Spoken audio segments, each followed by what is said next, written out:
నమస్తే friends, welcome back to my channel tasty and temptation food vlogs.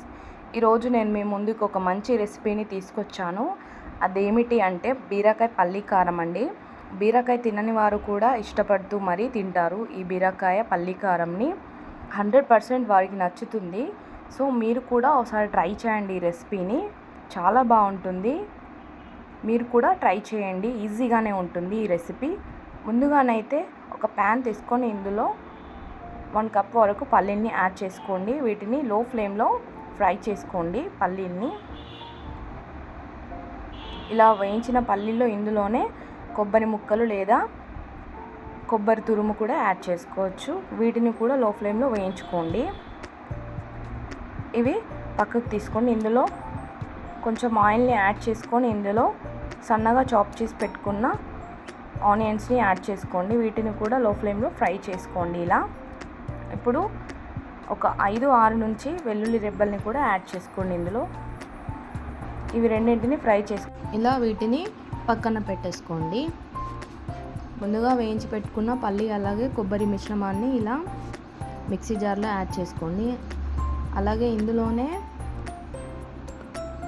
Onions అలాగే వెల్లుల్లి రెబ్బల్ని కూడా యాడ్ చేసుకోండి.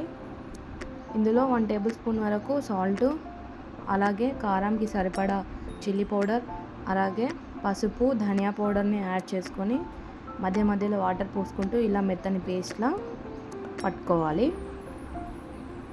చూడండి, ఇలా ఉండాలి. ఇప్పుడు బీరకాయ చెక్కుని ఇలా తీసుకోండి. ఇలా కట్ చేసుకొని ఇలా మధ్యలో ఒక ఘాట్ పెట్టుకోండి బీరకాయకి.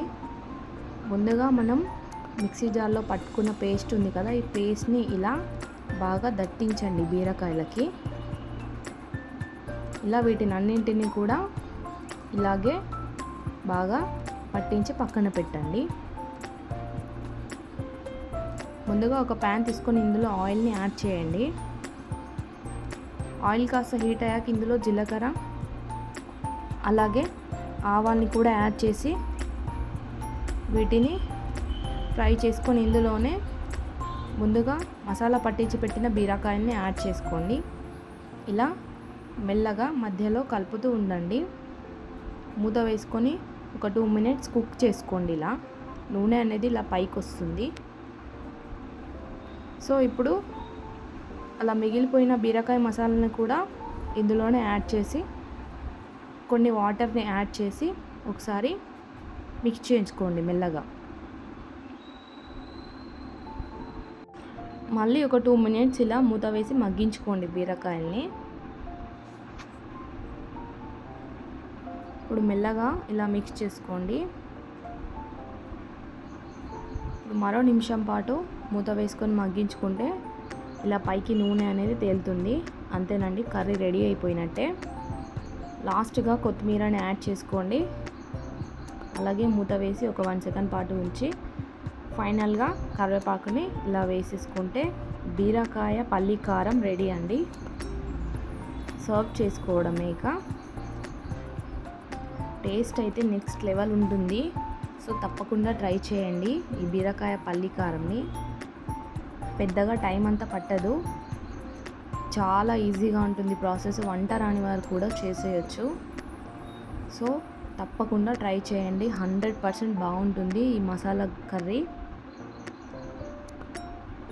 బీరకాయ తినని వారు కూడా లొట్టలు వేసుకుంటూ మరీ బాగుంది ఇంకొంచెం వేయండి అని మరీ అడిగి మరీ తింటారు ఈ బీరకాయ పల్లి కారం.